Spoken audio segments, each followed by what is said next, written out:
ભારે વરસાદની છે આગાહી। ગુજરાતમાં વરસાદનો રાઉન્ડ શરૂ થઈ ગયો છે ત્યારે વડોદરાના કરજણમાં મેઘરાજાએ ધમાકેદાર બેટિંગ કરી હતી। કરજણમાં સવારથી ઝાપટા પડતા હતા। બપોર બાદ ધોધમાર વરસાદ વરસી ગયો। ગણતરીની મિનિટોમાં 1 ઇંચથી વધુ વરસાદ ખાબકી જતા સ્થળ ત્યાં જળની સ્થિતિ સર્જાઈ હતી। કરજણના રોડ પાણી થયા। કરજણ સહિત ધાવડ ચોકડી, પાદરા રોડ, આમોદ રોડ પર વરસાદ પડતા રોડ પર જાણે નદી વહેતી હોય તેવા દ્રશ્યો સર્જાયા। ત્યારે લાંબા વિરામ બાદ અમરેલી પંથકમાં મેઘરાજાની પધરામણી થઈ। અમરેલી શહેર અને આસપાસના વિસ્તારોમાં ભારે વરસાદ વરસ્યો। સવારથી વાદળો ઘેરાયેલા હતા। પવન સાથે કાળા ડિબાંગ વાદળોએ હેત વરસાવ્યું હતું। આખો દિવસ ધોધમાર ઝાપટા આવતા રહ્યા, જેથી રસ્તાઓ પાણી થયા। ખેતરો પર કાચા સોના સમાન વરસાદ સાબિત થયો। જરૂરિયાત સમયે જ વરસાદ પડતા ખેડૂતો ખુશ થયા। આ તરફ યાત્રાધામ શામળાજીમાં પણ વરસાદે જમાવટ કરી હતી। થોડા દિવસના વિરામ બાદ મેઘરાજાએ ફરી એન્ટ્રી કરી। કેટલાક વિસ્તારોમાં ધોધમાર વરસાદ વરસતા અસહ્ય ઉકળાટ અને બફારામાંથી લોકોને રાહત મળી। વરસાદ વરસતા ખેડૂતોમાં ખુશીની લહેર જોવા મળી। નગરના વિદ્યાર્થીઓએ લોકમેળાનો કર્યો વિરોધ। સુરેન્દ્રનગર મનપા તંત્ર દ્વારા જન્માષ્ટમીના લોકમેળાનું આર્ટ્સ એન્ડ સાયન્સ કોલેજના ગ્રાઉન્ડમાં આયોજન કરવામાં આવ્યું, જેને લઈ એબીવીપી અને સ્થાનિક વિદ્યાર્થીઓએ વિરોધ કર્યો છે। વિદ્યાર્થીઓ અને એબીવીપીના આગેવાનો દ્વારા સૂત્રોચ્ચાર કરી વિરોધ કરવામાં આવ્યો। જન્માષ્ટમીના લોકમેળાનું આયોજન થતાં કોલેજમાં અભ્યાસ કરતા અંદાજે 1000થી વધુ વિદ્યાર્થીઓના અભ્યાસ પર પણ અસર પડવાની ભીતિ છે, તો કોલેજના નવીનીકરણની કામગીરીમાં વિક્ષેપ પડવાની શક્યતાઓ વચ્ચે આ વિરોધ કરાઈ રહ્યો છે। આર્ટ્સ એન્ડ સાયન્સ કોલેજને બદલે અન્ય જગ્યાએ મનપા તંત્ર દ્વારા જન્માષ્ટમીનો લોકમેળો યોજાય તેવી માંગ સાથે વિરોધ કરાયો। અંજારમાં ગૌચરની જમીન બચાવવા લોકો રોડ પર ઉતર્યા। વીજ લાઈનનું કામ અટકાવી દીધું।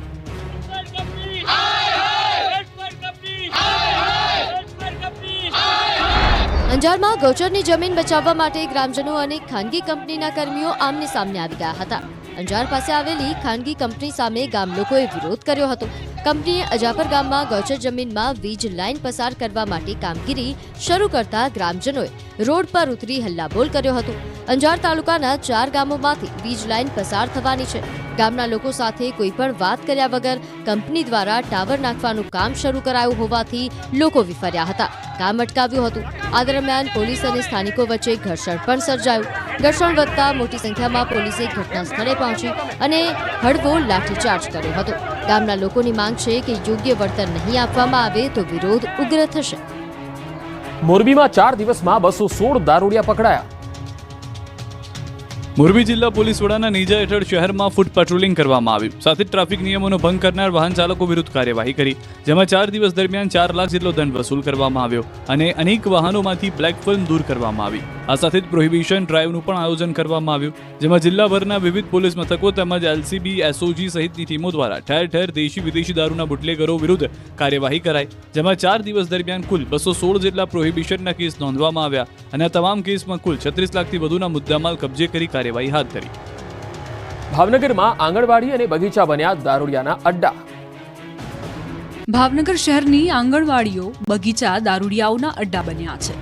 ભાવનગર શહેરના કરચલિયાપરા વિસ્તારમાં સરકારી શાળા, આંગણવાડી અને કોર્પોરેશનનો બગીચો જાણે દારૂ પીવા માટેના બાર હોય તેમ લાગી રહ્યું છે।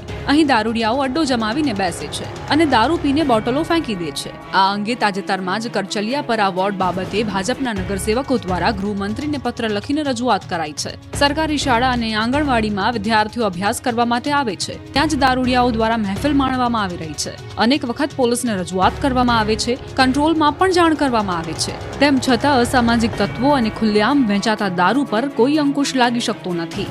દારૂ પીને આતંક મચાવતા અસામાજિક તત્વોના કારણે સ્થાનિક મહિલાઓ અને દીકરીઓને બહાર નીકળવું પણ મુશ્કેલ બની ગયું છે। ડીસાના ઢુવા ગામે દારૂની બદીને નાથવા ગ્રામજનોએ બંધારણ બહાર પાડ્યું। કોઈ દારૂનું વેચાણ કરશે તો 11,000નો દંડ થશે। સામાન્ય રીતે દારૂનું દૂષણ અટકાવવાનું કામ પોલીસ વિભાગનું છે, પરંતુ પોલીસ કોઈ કાર્યવાહી ન કરતા બનાસકાંઠાના ડીસામાં દારૂની બદીને નાથવા અનોખું બંધારણ તૈયાર કરાયું। ઢુવા ગામે દારૂની બદી એટલી હદ સુધી પ્રસરી ગઈ છે કે ગ્રામજનો ત્રાસી ગયા છે। ગામની શાળામાં અભ્યાસ કરતા બાળકો પણ દારૂનું સેવન કરીને અભ્યાસ કરવા જતા હોવાનો ગ્રામજનો દાવો કરી રહ્યા છે। યુવાનો પણ દારૂ પાછળ પોતાનો જીવ ગુમાવી રહ્યા છે। દર વર્ષે અનેક મહિલાઓ વિધવા બની રહી છે। આ દારૂના દૂષણને ડામવા લોકોએ મહત્વનો નિર્ણય લીધો છે। જો કોઈ દારૂનું વેચાણ કરશે તો તેને 11,000નો દંડ ફટકારવામાં આવશે, તેમજ સામાજિક બહિષ્કાર કરાશે। બહારથી કોઈ ગામમાં દારૂ વેચાણ કરવા માટે આવે તો 51,000નો દંડ ફટકારાશે। સાથે જ મુંડન કરી ગદર પર બેસાડી વરઘોડો કાઢવામાં આવશે। કોઈ દારૂનો નશો કરશે તો તેને પણ સામાજિક બહિષ્કાર કરવામાં આવશે। દારૂનું વેચાણ કરનાર અને નશો કરનારને શાકભાજીથી લઈ કરિયાણું આપવા પર પ્રતિબંધ। વડોદરાની એસએસજી હોસ્પિટલમાં ફરીથી ડેન્ગ્યુનો કહેર। ડોક્ટરો જ બીમાર। વડોદરાની એસએસજી હોસ્પિટલમાં ફરીથી ડેન્ગ્યુનો કહેર જોવા મળ્યો છે. દર્દીઓની સારવાર કરતા તબીબો ખુદ દર્દી બન્યા છે. એક ગર્લ્સ હોસ્ટેલ અને 2 બોયઝ હોસ્ટેલમાં રહેતા 15થી વધુ રેસિડેન્ટ તબીબોને ડેન્ગ્યુ પોઝિટિવ આવ્યા છે, જેથી તંત્ર દોડતું થઈ ગયું છે. તબીબોની સુરક્ષા અને હોસ્પિટલના આવાસ વિસ્તારમાં તાકીદે કડક પગલાં લેવાનું શરૂ કરાયું છે. પાલિકા દ્વારા દવાનો છંટકાવ, ફોગિંગ, પાણી નિકાલ અને દંડ ફટકારવામાં આવ્યા, છતાં પણ રોગચાળો કાબૂમાં આવી નથી રહ્યો. હોસ્ટેલમાં રહેતા તબીબો મચ્છરદાનીમાં કેદ રહેવા મજબૂર થયા છે. શ્રી કષ્ટભંજન દેવ હનુમાનજી મહારાજને 2000 કિલોથી વધુ વિવિધ ફળોનો શણગાર. સાળંગપુર ધામમાં કષ્ટભંજન દેવ હનુમાનજીને અનોખો અન્નકૂટ ધરાવાયો. 2000 કિલોથી વધુ વિવિધ ફળોનો અન્નકૂટ ધરાવાયો. સુપ્રસિદ્ધ યાત્રાધામ સાળંગપુર ધામમાં શ્રી કષ્ટભંજન દેવ હનુમાનજી મંદિર ખાતે કષ્ટભંજન દેવને દિવ્ય વાઘા પહેરાવાયા. દાદાને કરાયેલા શણગારના દર્શન કરી ભક્તો ધન્ય બની ગયા. ભગવાન શિવની આરાધનાના વિશેષ શ્રાવણ માસના પહેલા શનિવાર નિમિત્તે 1 અઠવાડિયાની મહેનતે ભક્તે બનાવેલા ફ્રૂટના વાઘા પહેરાવવામાં આવ્યા. તો દાદાના સિંહાસનને 2000 કિલોથી વધુ વિવિધ ફ્રૂટનો શણગાર કર્યો. આ સાથે દાદાને ફ્રૂટની 50 કિલોની કેક બનાવીને ધરાવવામાં આવી. દાદાને શણગાર કરાયેલા ફ્રૂટ ભક્તોને પ્રસાદી રૂપે આપવામાં આવ્યા. લાખો ભક્તોએ આજના દર્શનનો લાભ લીધો. અંબાજી મંદિરમાં ભક્તે આપ્યું 40 કિલો ચાંદીનું ગુપ્તદાન.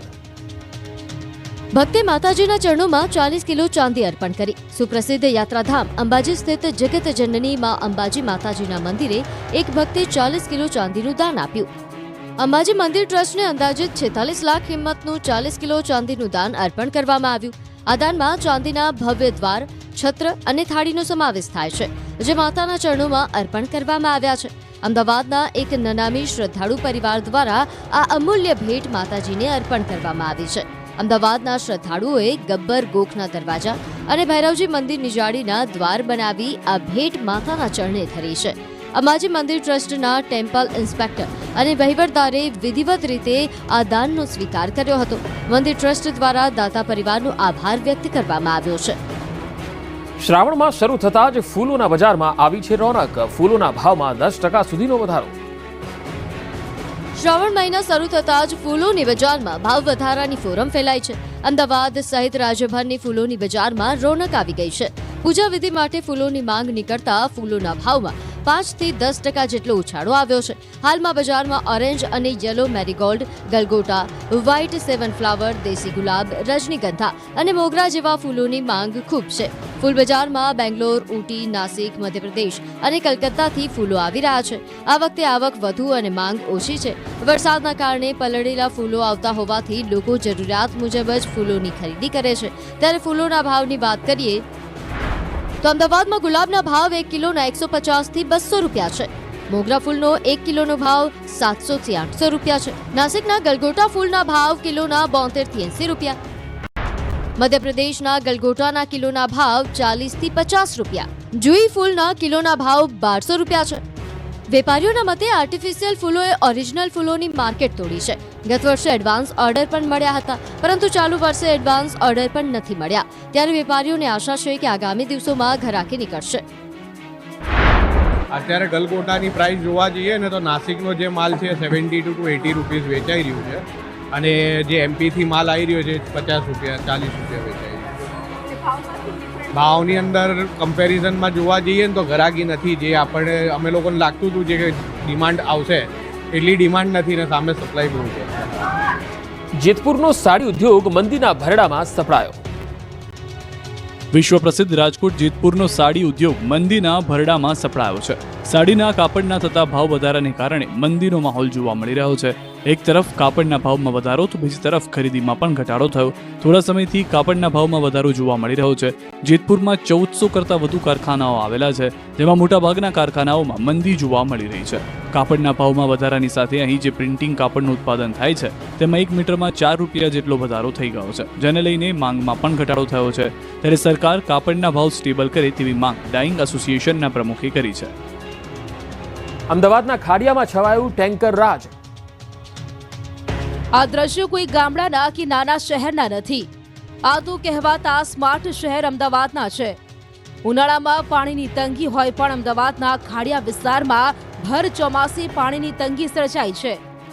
મહાનગરપાલિકાના પાપે ખાડિયાની પોળના લોકો પાણી માટે ટળવળી રહ્યા છે. અહીં પાણી નહીં આવતા ટેન્કર રાજ છવાયું છે. આ વિસ્તારમાં દરરોજ 100 થી 150 ટેન્કરથી પાણી પહોંચાડવામાં આવે છે.